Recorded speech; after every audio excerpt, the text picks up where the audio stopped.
Well, hi there, everyone. This is Scott, and we're going to work on some more acrylic pour painting. Before we start on what we're going to do today, I'm going to show you what the rainbow painting I did last time, how it dried. So there's some parts of it I like, there's some parts of it I don't like. I can see that there's some red lumps that appeared here from the thickness of all the paint that I worked with. I really would like to get more of a shape to it. There's some things I want to do differently, but overall, I like this. I think it's going to look interesting once it's all finished. But I could see doing a line of these and selling them at Pride events or something like that. We'll see where that goes. But yeah, so overall, I'm happy with this experiment. But today, we're going to do some small pieces. So today we're going to do two pieces with lavender as a core component. My husband's last name is Lavender, and we have our anniversary coming up. So as a gift to him, I'm doing a study in lavender, and so I'm going to be doing a couple different lavender-based pieces. So a number of different purples, some greens, and silver to offset that. For colors that I'm using today, I'm using so the Craft Smart brand. We have Hunter Green, we have Violet, we have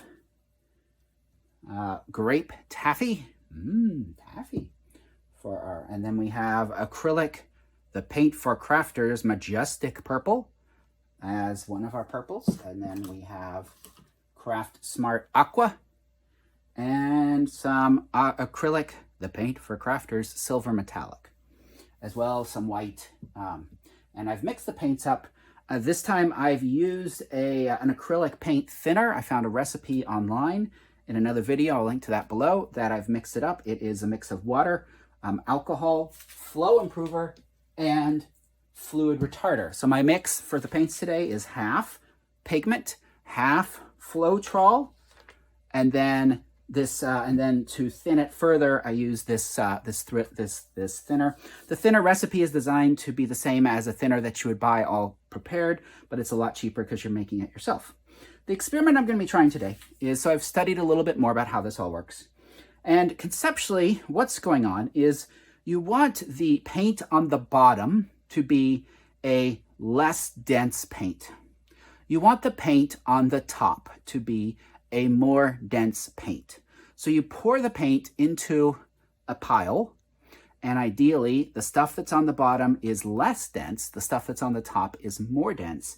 And because of that, when you leave it alone, the less dense paint will rise from the bottom, the more dense paint will sink from the top. That effect of the rising and the sinking will then move the colors inside those, so there's some layers inside, so that then when you're done, you've got these pockets where these colors have traded places. You use heat to get rid of the air pockets as you're going along, and also to encourage that top layer to break apart a little bit more. I'm not using silicone in this pour. I have put, there's a little dishwashing liquid in my heaviest paint, because that's that top layer. I do want it to break apart. That'll help it to break apart, but I didn't use any silicone because I didn't want to have to clean up the silicone. So that's my mix. I'm going to be using the same color scheme on both. However, what I've done is my darkest purple and my lightest purple. I've made one batch that's heavy, one batch that's light for each one. So I'm going to be doing one canvas with the light colored purple at the bottom. That is lightweight, light density. And then I'm going to be doing the same thing over here, but I'm going to be using the darkest colored purple with the lightest density, and then reverse the top layers of each one. So what we'll be doing is seeing the difference in what happens when you have these different colors at different places. I'm going to be curious to see how the colors change based upon changing just those two variables. So we're going to start with white on both canvases. Just a good layer of white paint on both to give everything a little bit of lubricant to flow around more easily.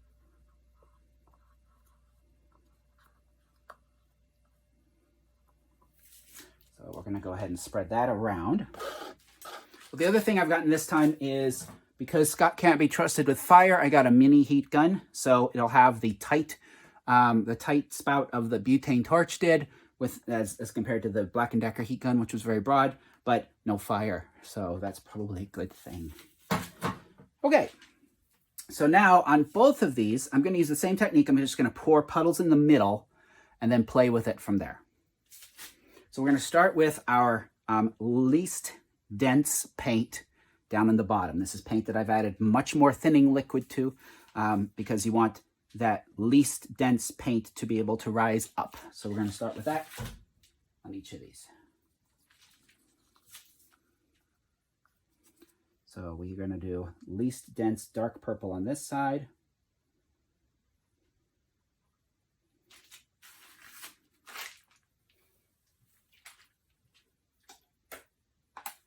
And we're going to do least dense light purple on this side.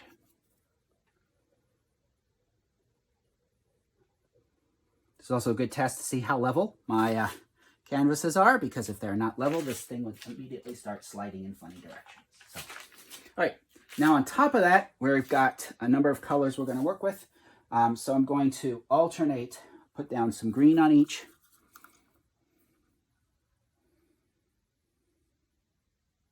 We're just going to go for puddles in the middle on each all the way through, and then play with that. Actually, I think what we're going to do is, yeah, we're just going to keep this simple. Everything we're going to keep the same except for top layer and bottom layer. Because that'll be our best comparison to see how does this change the coloration? What happens? That's what I'm really curious about.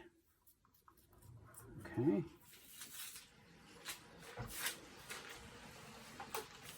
And now we're going to go with some purple, another purple layer here. Whoop, that was not good. All right, there's one difference. Okay.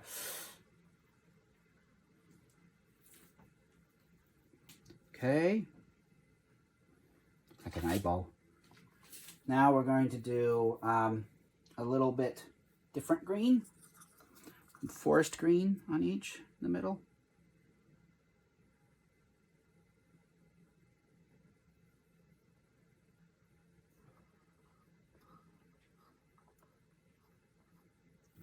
Okay. Now we're going to do some silver on each. The silver is pretty heavy, so I'm expecting it to sink down, which shows it's near the top of the stack. Okay. A little bit more purple.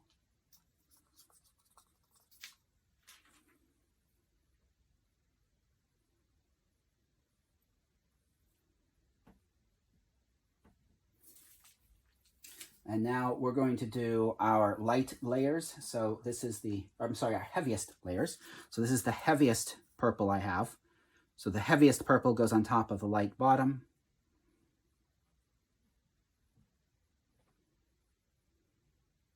And this should be most responsible for creating cells, this heaviest purple. And then again, same over here. We're doing the bottom layer was a light density, dark colored purple. So on the top goes a heavy density, light colored purple.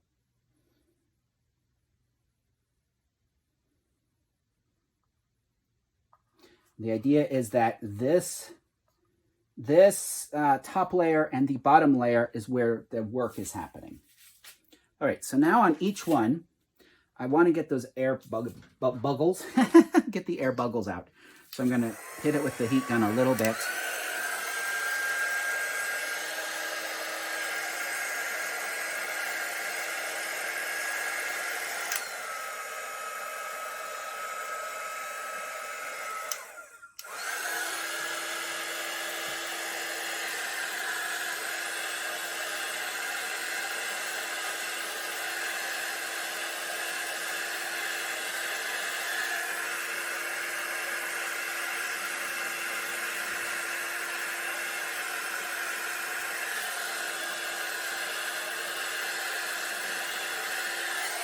Okay. So now we're going to wait. I'm going to speed up the video a little bit. We're just going to wait, and we're going to give it a little time to see if that action happens where the lighter density paint rises up and the heavier density paint sinks down. We'll see what happens.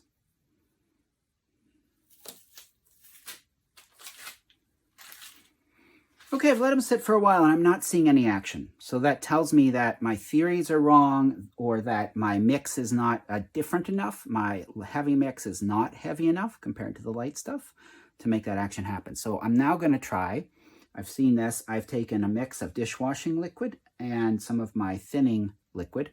I've mixed those two together, and I'm going to drop some drops of that into the middle here to see if that will make some activity go on.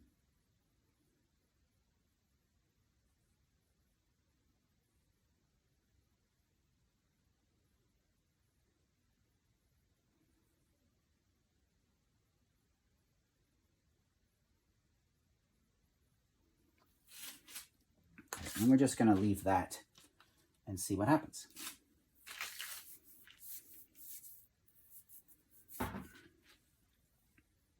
So not a lot's happened on either one. I think maybe, yeah, I'm not sure. I put that heavy layer on the top. Maybe it's just too heavy. It's not doing what it's going to do. So now it's come time for me to move it around a little bit, see if I can get anything going on. I don't know what's going to happen. I'm going to get my little corner guide here, because this is a handy way of keeping some of the stuff on the corner, and we're just going to move the paint around and see what happens.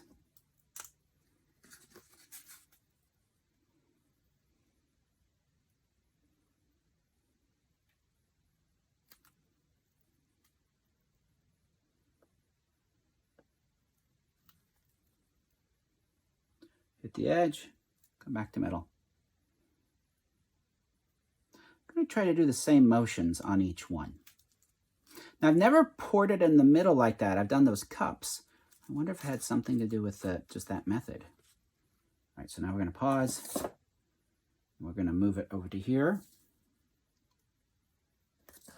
And we're going to slide it to this corner.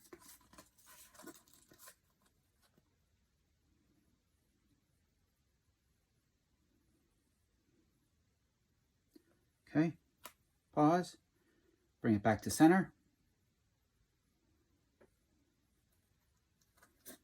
I'm going to do this corner.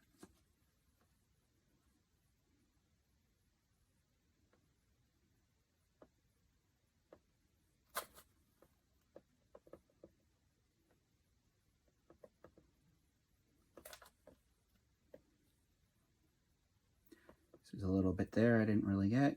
Just keep it going. All right, and then bring it back. Well, we're getting some interesting things just through force of will, I think, at this point. We're just going to shove it down the middle, and this we're just going to let it run off. No, we don't. We're not going to let it run off. We're going to use the corner tool.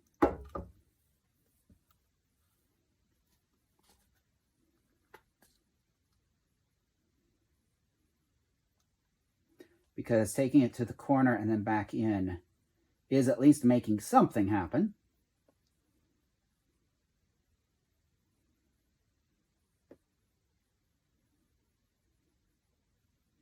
All right, so we're going to let that sit for a minute. So I've thinned down the paint a little bit. My hope is that maybe now that I've thinned it down, will I start to see some separation happening? I don't know. We're going to do the same four moves on this one.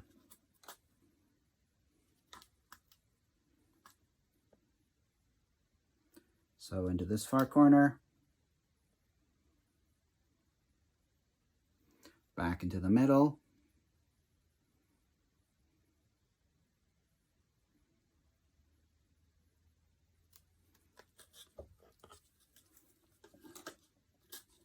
I'm going to go up here with it.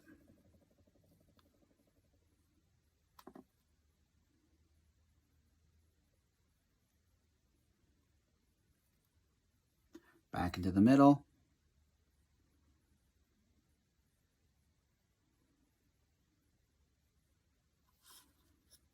Go over here.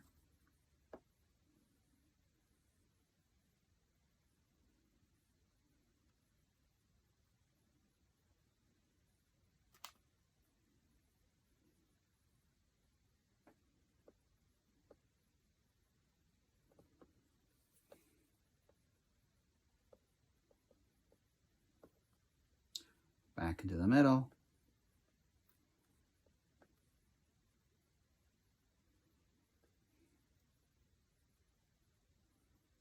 And then this was about where I said, all right, let's stop it and grab this corner over here.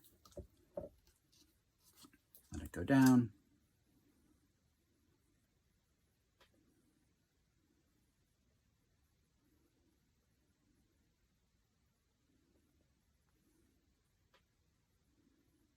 And back into the middle.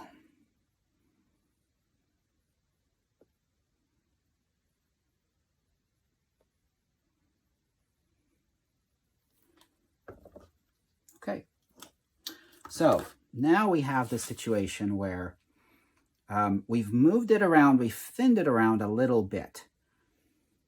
But I think I'm going to try and go in and try to just physically manipulate this in the middle a little bit on each one.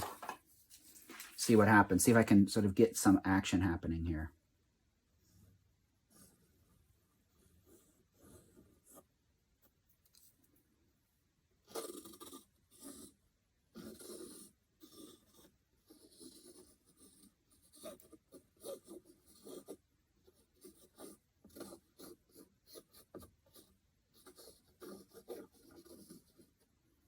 All right, so that at least broke up that heavy stuff.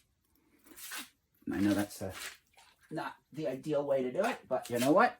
It's art. There is no ideal way to do it. So I'm going to do the same thing on this.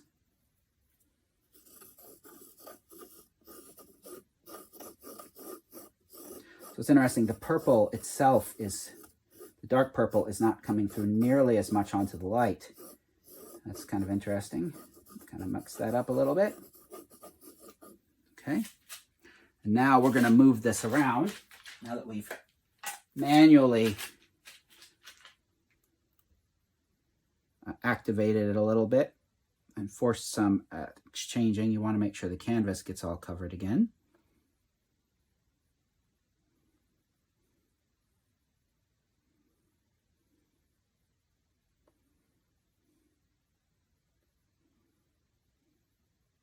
You know, this is part of me. This is only the third or fourth time I've done this. And as I said, this is a bit of a study experiment to see what works, what doesn't work. I can tell that the stuff I had on top was just way too heavy. And so that's part of the problem. Okay, so we got that in. Let's see if we can get this moved around a little bit more, just to make sure at least all the canvas has pigment on it, because that right now that is not happening yet.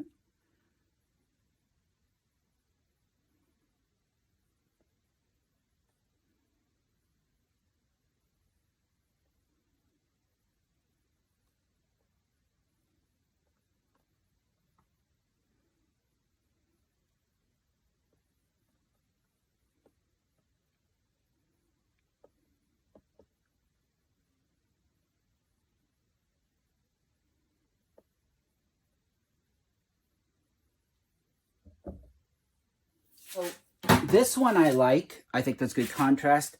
This one I'm not as happy with. I do have some more dark purple paint. So I'm going to go ahead and introduce that at this point. Put a little bit more paint there on the top and move that around and see if I can get a little bit more activity going on.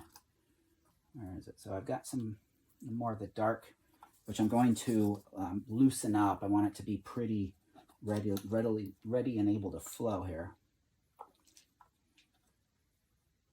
So now we're departing from the study to this point of keeping the two things the same, and now we're trying to make something just look a little bit better. So what I'm going to do is I'm going to pour this through here.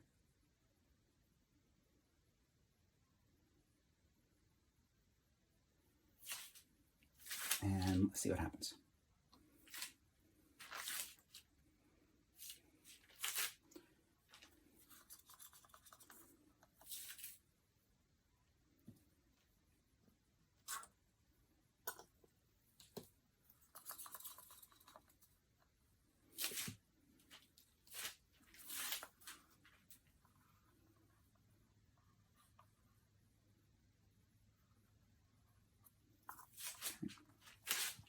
We're going to move this around a little bit.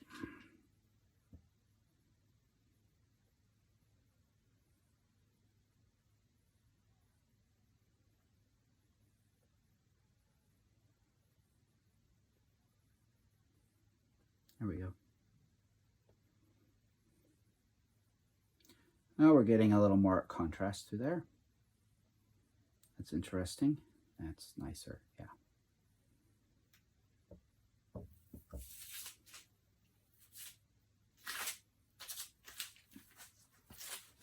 I almost think I'd like a touch of white in this area where it's pretty dark. So I'm going to add a little bit more white, very thinned out white. Right here.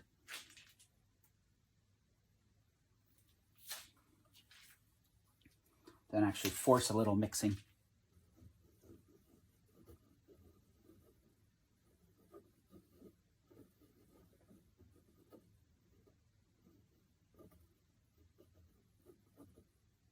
A little bit there too.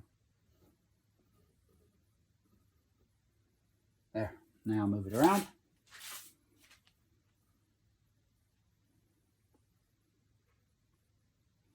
I can tell we're pretty much done with the moving. It's moving slower and slower as we go here.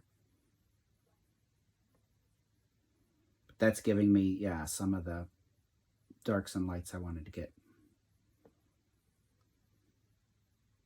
There. Okay, we're going to stop there. So that's that. A bit of a study. I'm not thrilled with how it all worked out, but we'll see how this dries. We'll see what happens as it dries. I didn't really get any cells at all. I think using the silicone would help with that. But maybe next time I'll get into some silicone again. But that's what we're doing, is experimentation. So thank you. Take care. I'll see you later. Bye-bye.